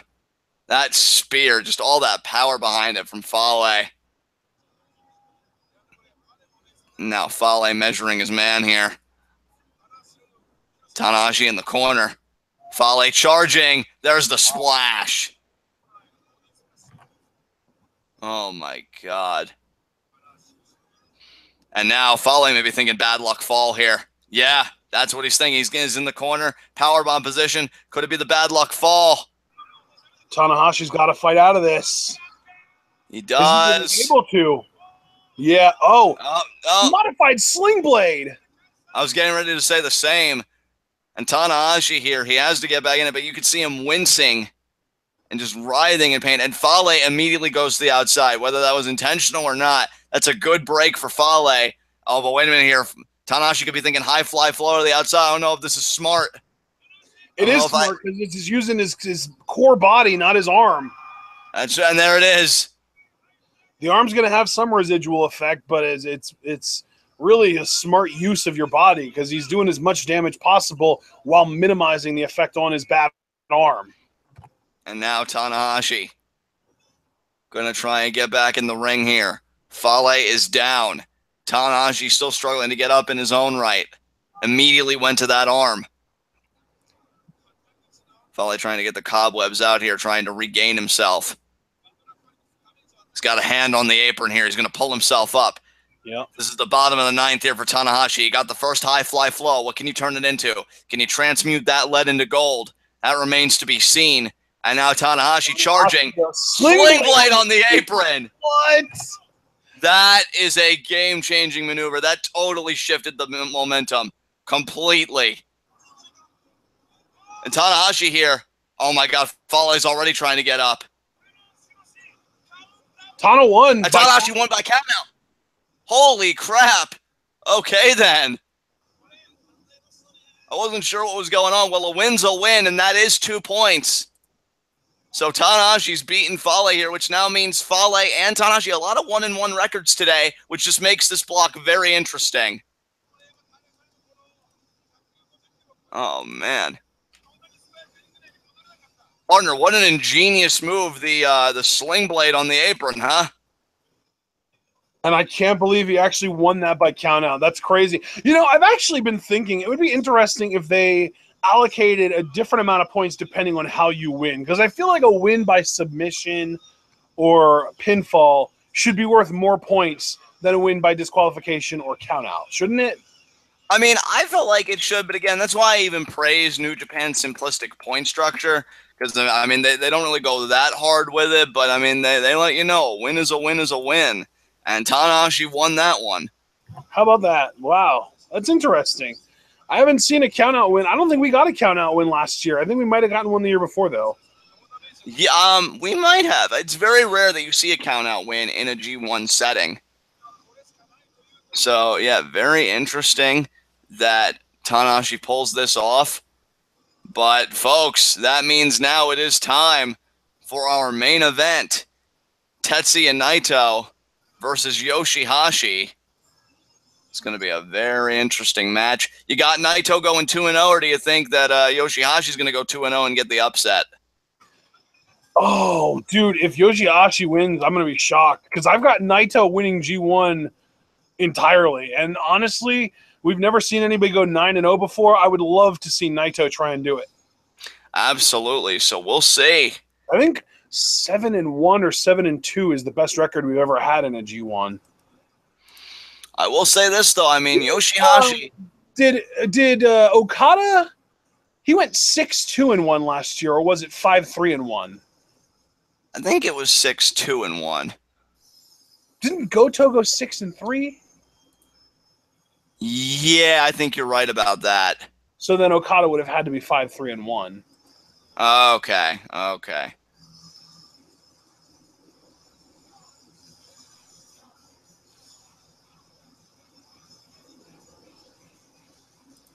And now, oh man, this match intrigues me though, because Yoshi-Hashi to me is that scrapper, you know, and I felt that way about him in his first G1 when he faced Kenny Omega. If you don't put him away, he's just going to keep fighting and coming after you. So Naito, to me, you get that Destino off, you know, no hesitation. You hook that leg, you get the hell out of there. But Yoshi-Hashi with that pump handle driver known as Karma, I don't know. We may be in for an upset tonight, folks. Don't be surprised. One of these guys is going to be 2-0 and join Goto. And that I find to be a very interesting prospect indeed. because that'll be two guys that have undefeated records, and everybody else will be kind of in that 1-to-1 playing field. Well, except for guys like Makabe, who I think are 0-2. So you'll have 0-2 guys, a lot of 1-1 guys, and then only 2-2-0 guys. So very interesting breakdown of the A block. Yep, and one of these guys is guaranteed to be 2-0, so that's definitely a big advantage. That's huge to me.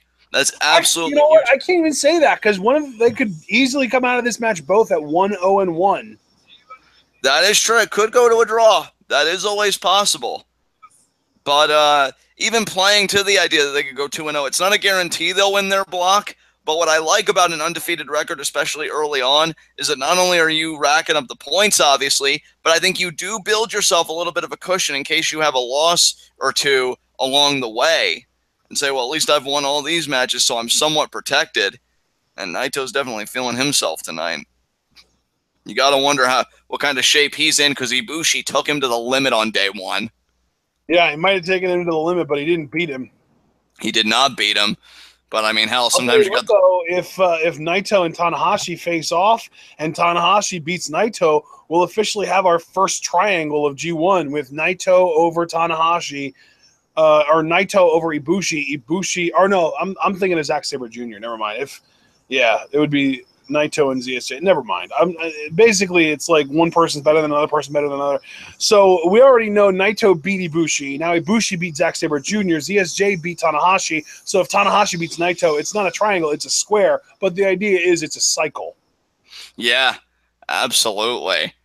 And it just proves that just because someone beats somebody in G1, that doesn't necessarily mean that they're better than that person, because we can't say, again, for example, if Tanahashi would beat Naito, which, I mean, based on current logic, if you wanted to say, like, beating someone in G1 means you're better than them, it should be impossible for Tanahashi to beat Naito because of the fact that Naito beat someone who beat Tanahashi. You know what I mean? Right, yeah.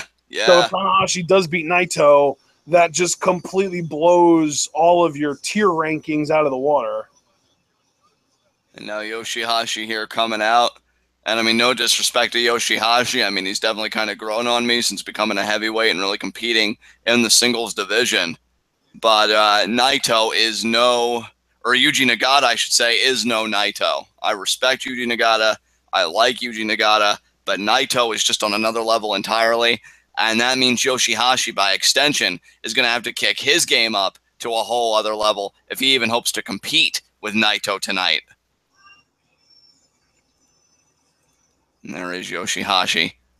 Could get a huge win here. I mean, again, this guy last year beat Kenny Omega in a G1 match. And now if he could beat Naito in a G1 match and go 2-0 on top of that, that's quite a feather in the proverbial cap. And you got to wonder if there are any butterflies in Hashi's stomach right now. I know there would be in mine, because I'm staring across from me on the other side into the face of one of the best competitors that New Japan has to offer. And now the referee checking Yoshi-Hashi. Naito already got out of his suit, so there won't be any mind games like that. Where's the bell? Bell rang already. This is underway. Our main event of day 3. Yoshi-Hashi versus Tetsuya Naito. I feel like Yoshi-Hashi has new gear. He wasn't wearing long pants before, was he? I feel like he was, but not of that color. Actually, you may be That's right. He usually wears loose explosion on his trunks. He doesn't have that there anymore. It just says Yoshi-Hashi. And now go behind there by Naito. I forgot about the loose explosion thing. That's so ridiculous. Now he's going to turn Yoshi-Hashi around. Yoshi-Hashi spreading the arms out, letting the ref know I'm not a threat here. And then Naito with the clean break, almost condescending. And there's the kick right to the gut. Now the headlock there. I thought he was going to go for a bulldog there for a sec, but no, just a chill out side headlock. Oh, steps over. Nice vertical leap there by Yoshi-Hashi. Oh, Naito with the leap over. God, I love Naito. Versus the airship. There's the shoulder block there by Yoshi-Hashi. Is Yoshi-Hashi maybe stronger than Naito? Is that possible, I think? I mean, possibly. And now look at this scoop slam here. Is he going to seriously go for the senton this quickly in the match? No, I don't think so. Doesn't he usually use that scoop slam to set up for the senton, though? No, you're thinking of like a power slam in the corner. where he just kind of sets him down, I feel like. Oh, that's like World's Strongest Slam style almost. Yeah, yeah. I know what you're talking about, yeah. And chop. Naito's stomach. Naito hasn't really even gotten out of the gates yet. They had that first exchange, and he's just been stifled. And that's very rare for Naito. And another chop there by Yoshi-Hashi. He's not even smiling like I normally expect him to. Oh, and a third chop there. Is Yoshi-Hashi winning this? Brother, I mean, personally, I'll tell you right now, Yoshi-Hashi's my pick. I think this is going to be the upset of the day. And now, Naito versus the Irish Whip. Oh, he missed him. Ducks Naito's kick there. Ducks the lariat there. Hip toss. Hip toss. Drop kick. Drop kick. That's more like it. Now Naito's back in control. There you go. I love how pro Naito you are and that you're not even hiding it. You wave that flag, man. I freaking love it. The only one in all of New Japan that I'm like that with. I have my guys. You have your guys. You'll be like that with Omega and Suzuki for the rest of the tournament. I'm going to be like that with Naito. Hey, man, you do you. I love it. I think that's amazing shit right there. And now, Yoshi-Hashi got the feet up. Oh. Oh, but Naito inverted. Oh, my God. Over the knee. Wow. And that definitely softens Yoshi-Hashi's head and neck up for Destino. I love that you and I both said inverted because we were both expecting an inverted DDT, but Naito was just like, you know what? Screw your expectations. Oh, man. And now he's got Yoshi-Hashi down here. Clubby blow again to the back of the head and neck. And again to the same area, softening it up. And a third. And those elbows are on point. And now Yoshi-Hashi here. Elbows. Oh, right into the guardrail goes Yoshi-Hashi's back. And Naito rolling back into the ring because why? Tranquilo. Exactly. I mean, he may not get a count-out victory like Tanahashi did in our preceding bout, but I don't really think he gives a damn about that. I mean, look at him. He's just laying on the mat almost as if he's stargazing. What a beautiful night for destruction, says Tetsuya Naito, as now Yoshi-Hashi gets back up to vertical. He's going to get back in the ring here. He does. And there's Naito like, oh, you're still here? Oh, okay. Apparently he is. Oh, and there's just a straight stomp right on Yoshi-Hashi's face. And he's going to pick him up by the hair. And then sends him into the corner. And Naito's got control of the wrist. What a back elbow there to the side of the head and neck. And another one. I'll tell you, Naito makes everything just brilliant and effective. Even strikes like this, you just know they all serve a greater purpose. And another one there, and Hashi sinks to his knees. Unbelievable here by Naito. And Yoshi-Hashi wondering what he's got to do to get back in this thing. Naito not making it easy for him, to say the very least. Could it be a neck breaker here? He got it. And now lateral press. Kick out there by Yoshi-Hashi. And Yoshi-Hashi, I mean, that neck, the neck to me is one of the most sensitive, vulnerable areas of the human body. And I feel like we need to get Tanahashi involved in this and just call it the Battle of Anime Hair. Yeah. And almost like a rear chin lock, though, but using the ropes. Oh, my God. Oh, yeah. Oh, and the elbow to the back, yeah. I'll tell you, when you know that somebody's deliberately targeting your neck, if that doesn't make you feel awash with a sense of dread, I don't know what does. Because, I mean, you're talking about a person that's deliberately then trying to curtail your very professional livelihood. And there's nothing more horrifying than that. There's a forearm there by Yoshi-Hashi. A second one there. Can Yoshi-Hashi get back in this? A third one there. Naito, though, another elbow. Another elbow just like that, and another elbow. Just throwing all the elbows. And now just kicking Yoshi-Hashi right in the back of the head. Oh, Naito. Oh, Naito. Man. He's going to be another. Oh. Got reversed, but he held on, and then the back elbow. And Naito's starting to toy with him a little bit. You can see he's getting a smile on his face. He's Irish whip over to the oh, but he missed the back elbow there. Oh, right. Blockbuster. Nicely done there by Yoshi-Hashi. That creates an opening, and now it's Naito favoring the back of his head and neck. And so Yoshi-Hashi has temporarily put Naito on the defensive. You got to remember, he calls that front flip neck breaker the headhunter. Ah, right. The headhunter there by Yoshi-Hashi. But either way, again, he puts Naito on the defensive temporarily.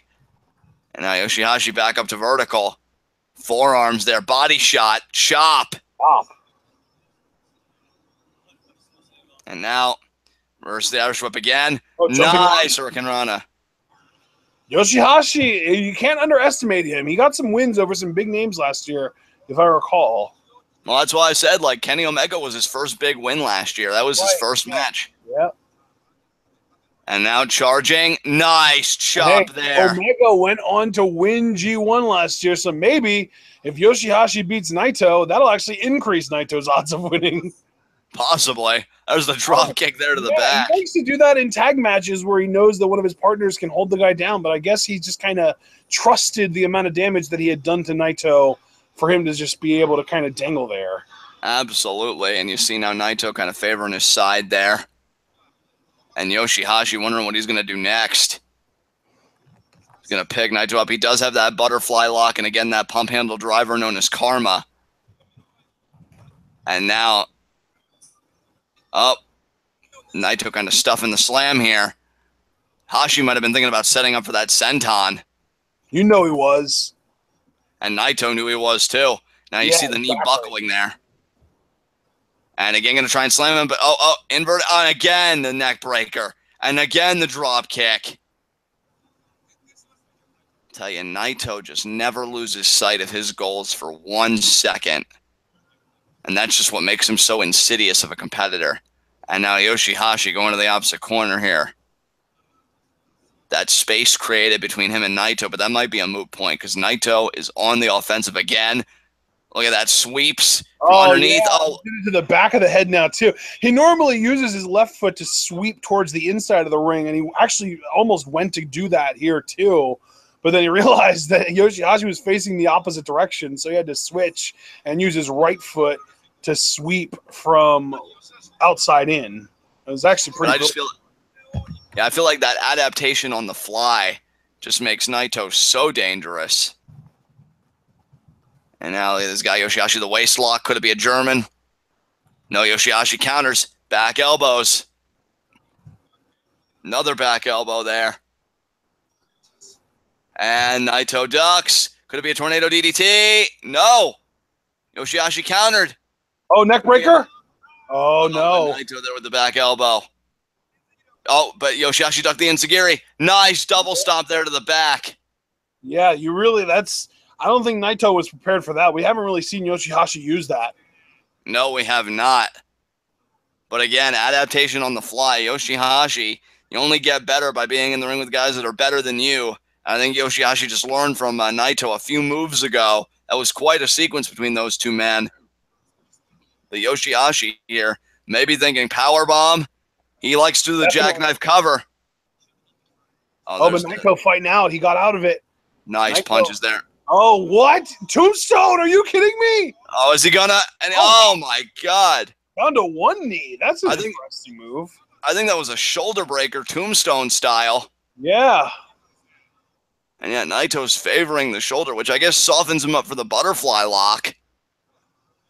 And now, Yoshi-Hashi here. What's he thinking about? Now he's going to try, I guess, for that jackknife cover powerbomb again. And he got it. Powerbomb into the jackknife cover. 1, 2. You know, it's funny. Kevin Nash used to call his powerbomb the jackknife powerbomb. But Yoshi-Hashi does that in a much more literal sense because he does the powerbomb into the jackknife cover. Exactly, yeah. And I'll tell you, he had that stacked in deep. So, I mean, you can't fault Yoshi-Hashi and you can't fault the ref. That was perfect position. That's just how tough Naito is. And I'll tell you, he wasn't expecting that shoulder breaker. And, oh, wait a minute here. Could it be karma? He's thinking about it, but Naito. I think Naito might reverse this into Gloria. Oh, he might. You see him buckling the knee there. And now drives Yoshi-Hashi into the corner. Brilliant counter to the karma pile driver. And now, nope. Inverted Tommy drop. Caught him with the enziguri. Now Naito here, what's he thinking? Off the ropes. Oh, went for the desperation lariat. There's the German. When was the last time we saw Naito use a German suplex? I can't even remember, but he just employed one there to great effect. Now Yoshi-Hashi down and dazed. Naito here. He's back in firm control. Yoshi-Hashi, you can see like those eyes just looking up. I wonder if he's even fully aware of what's going on right now. And now Naito. Oh, could this be Gloria here? Oh, look at this, though. Hashi is reversing. He countered, and then Naito immediately with the club to the back. Oh, and another. Naito is not letting Yoshi-Hashi pick up any momentum. I think Yoshi-Hashi is one of those guys where if he gets enough momentum, he can get those big upsets. We saw it last year. Naito wants to prevent it from happening here. And he's doing it so far quite effectively in my mind. But we'll see if he can keep it up. And, oh, inverted enziguri. Nicely done there by Yoshi-Hashi. That just opens the window just a sliver to make something happen. Can Yoshi-Hashi take advantage? Naito still favoring that shoulder. I find that very interesting. Now, Yoshi-Hashi from a face lock, suplex position, could be thinking neck breaker. And he got it. He got it. It's so weird to see someone working over Naito's neck and not the other way around. I know, right? It's crazy. And now I think Yoshi-Hashi crawling to the corner. He might be thinking the senton here. This normally isn't his setup. But I think he's just going to throw caution to the wind here, which may not be the smartest move given who he's in the ring with. Yoshi-Hashi, and oh, Naito meets him there.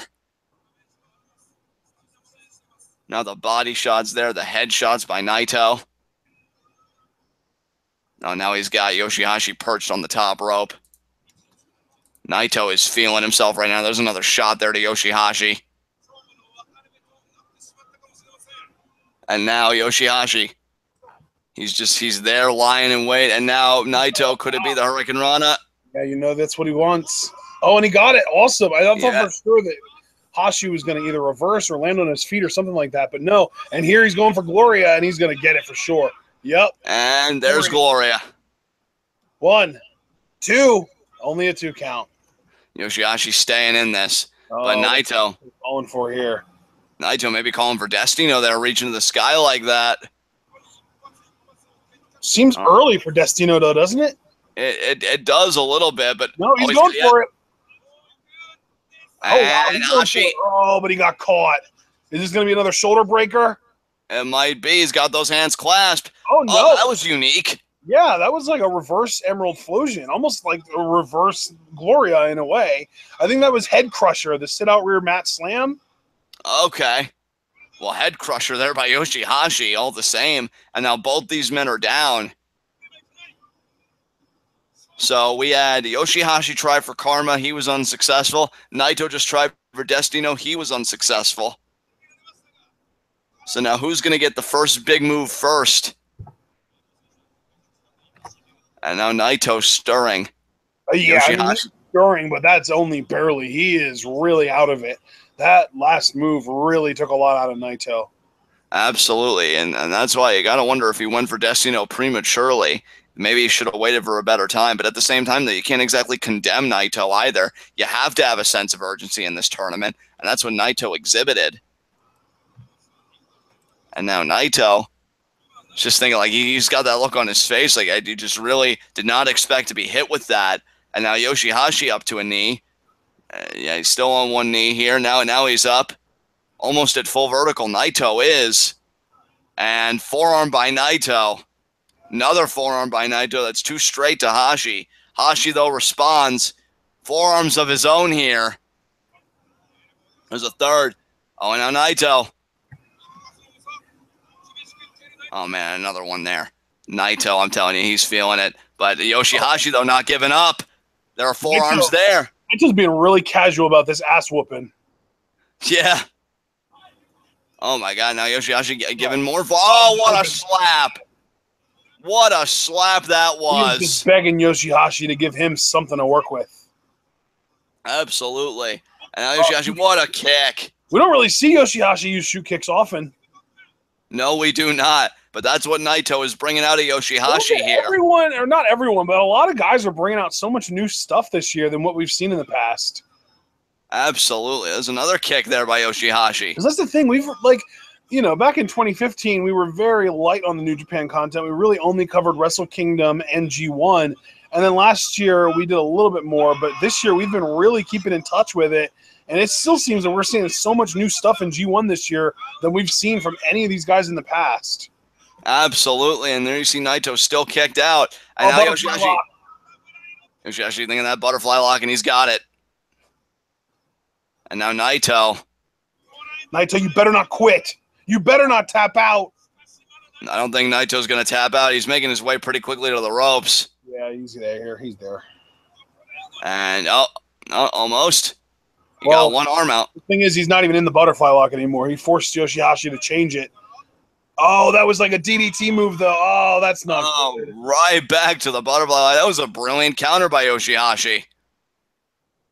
And now Naito again. What's he going to do here? Yeah, he's a good 3 feet away from that rope, if not 4. And again, Naito, rather than getting to the ropes, he's going to try and, like, power out of this here. Back to vertical. I guess he's really kind of showing Yoshi-Hashi the way, because Yoshi-Hashi just look at this, though. Yoshi-Hashi with a sleeper. But, yeah, Yoshi-Hashi, man, the lung blower. Yoshi-Hashi is relentless in this match. Absolutely. And now Yoshi-Hashi again might be thinking but the way about the senton. The butterfly lock is kind of a weaker version than what it should be. He should be hooking both those arms, and he really only hooks one of them. Oh, and he got the senton. That might be it. We've seen him beat guys with that. 2? No. And not Naito. No, definitely not. But now, is Yoshi-Hashi going to have that sense of urgency and think about karma? And it seems like he is. No, right back to the butterfly lock. Man, he is really sticking with this butterfly lock. And it seems like he's got this locked in a little bit tighter, but it still doesn't seem like he's got it in that tight. Really, the way that he's doing it seems more like a neck submission than a shoulder submission. Right. Because, like, he's really compressing the neck and, like, forcing the chin down into the chest. But the arms are pretty much free. He really isn't doing much to the arms. And now Naito again trying to inch his way. He powered out of it twice. This time he might actually. Naito was using his right arm there to shushle himself towards the ropes, but. Oh, partner, this might be it here. He might pass out. I mean, this is a legit. His neck is really, really compressed right now. He might actually lose here. Naito saying no. Naito doesn't want to give it up, but this is the 3rd time he's been in this butterfly lock, and Yoshi-Hashi again. He's trying to inch his way. And you can see him using that right arm to do it. And if Yoshi-Hashi locked this in tighter, he wouldn't be able to do that. And you see again, he's trying to get to those ropes, but the efforts are becoming fainter. And again, really? That's gotta be it. That's gonna be it. That's it. He's tapping. Oh, I thought he tapped there, but no, he's still only moving his hand. Naito doesn't want to give this up. How is he not passed out yet, much less tapped out? You know, with how apathetic we say Naito is, we're really actually seeing him care about this because he hasn't given it up yet. Yeah. And Yoshi-Hashi just has full control of this hold right now. Yeah, and look, Naito, I mean, Hashi is driving Naito's chin into his own chest. Oh, my God, the face, the pain on Naito's face. Not only your neck really getting kind of clamped down, but your chin driving into your chest has got to hurt too. And Naito did get to the ropes miraculously. I got to tell you, partner, there were 2 times in that sequence that I thought it was going to be over in favor of Yoshi-Hashi. Yeah, I thought for sure that was going to be it. That was a really, really rough sequence. That was, especially when he, like, lowered Naito down to the mat. I thought it was over there. Oh, and there's the back. Naito's out of it, man. Yoshi-Hashi can do whatever he wants to him right now. And I think we know what he wants to do to him. I think he wants karma. Yeah. Naito he may not be able to resist. Naito might be able to reverse karma into a Destino, though. Oh, wait a minute here. Naito still has something. Elbows here. Yeah. My God, the fight in Naito. I thought he got all the energy taken out of him with those butterfly locks. Hashi trying to power through this because he knows if he could get it off, it's over. Naito, though, escaping. Falling wheel kick. Oh, man, Naito, are you really going to pull this off? Oh, desperation, Lariat. Jesus Christ. 1, 2. Naito is still in this. Man, and I'll tell you what. Tanahashi, take notes, because this is what you have to look forward to. This Naito doesn't know how to quit. Oh, my God.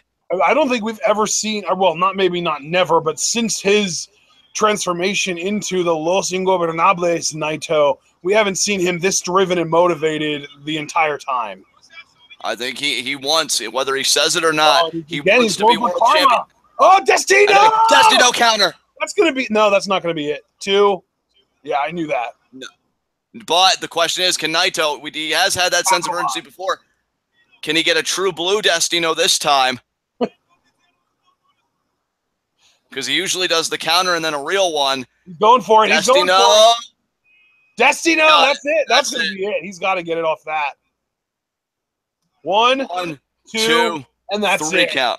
Naito's 2-0, baby. Yeah. He joins Goto with a 2-0 record. Oh, I wonder if they face each other next. Wow, what a performance by Naito. Let me tell you something. He earned that victory. God damn. I mean, the next show is tomorrow, but that'll be B block, and then Sunday is going to be the rest of the day 3 for A block. And no, we do not get Naito Goto on that show. We actually get Naito Fale and Makabe Goto on that show, so that should be a lot of fun. Ah, very nice. Naito versus Goto happens on... That's actually not for a while. Wow, okay. We're going to have to wait until August 1st for Naito versus Goto. Oh, wow, okay. Yeah, that's going to be a really good day, too, because we have also got Makabe ZSJ and Tanahashi Ibushi on that day. Ooh, all right. That's very exciting. All right, well, Naito picked up the victory. Omega versus Okada is going to be the final day of G1. So literally day 18, which will be, I think, August 12th. So you've got a long way to wait before you get Omega Okada again. But Naito, in the meantime, he might be victorious, but he is still really kind of struggling to even get to his feet and stay there. Yeah, I mean, Yoshi-Hashi, those butterfly locks took so much out of Naito, but yeah. Naito getting it done and really being in that class with Goto at 2-0, that is a beautiful place to be in your block, and Naito's got to be feeling good about himself right now. I mean, yeah, I think, are there 1 or 2 people right now at 0-2, or is it more? Makabe's at 0-2, and no? Makabe is he? Yeah, Makabe's at 0-2 because he lost to Fale, and then didn't he lost to Ishii. Huh. And Nagata, I think, is at 0-2 because Hashi beat him. That's right. And then, yeah, Goto beat him. Man. Yeah, you're right. Those are the only 2 guys at 0-2, and the only 2 guys at 2-0, like you said, Naito and Goto. And then we've got 6 guys in the A block at 1-1. So really, even though there is a pretty sizable difference between the Naito Goto tier and the Makabe Nagata tier, anything can still happen right now. Oh, certainly. We are still in the very early stages of this tournament, but I'll tell you, nothing wrong with being undefeated this early, and we'll see if Naito and Goto can maintain their momentum having the 2 streaks. And we'll see if anybody in the B block tomorrow can build any streaks, because we know Okada's 1-0, Sonata's 1-0, and Omega's 1-0. Absolutely. As well as, I believe, Juice Robinson and Tama Tonga are also 1-0, so we'll see if we get any more 2-0 people. And so, yeah, that's all I got to say, guys. Excellent day, day 3, a lot of fun matches. I really, really enjoyed this block today. And, Ashton, I'm going to have you take us home. Well, let me just kind of let you guys kind of know what matches we're getting tomorrow, because, again, we do have B block matches tomorrow. We are getting Omega versus Tama Tonga, Suzuki Sonata, Evil Juice, Okada Elgin, and Kojima Yano. Very interesting matches. I'm very much looking forward to that. Right now, the match on that card that I'm looking most forward to is Suzuki Sonata. That's going to be so much fun for sure. Can't wait for that.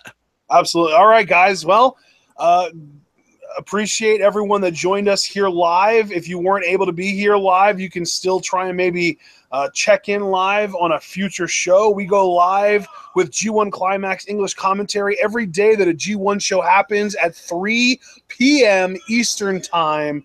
That is 2 o'clock Central Time, 1 o'clock Mountain Time, 12 noon if you're in the Pacific on the West Coast of the U.S. If you're in the U.K., it's 8 p.m. If you're in France, it's 9 p.m.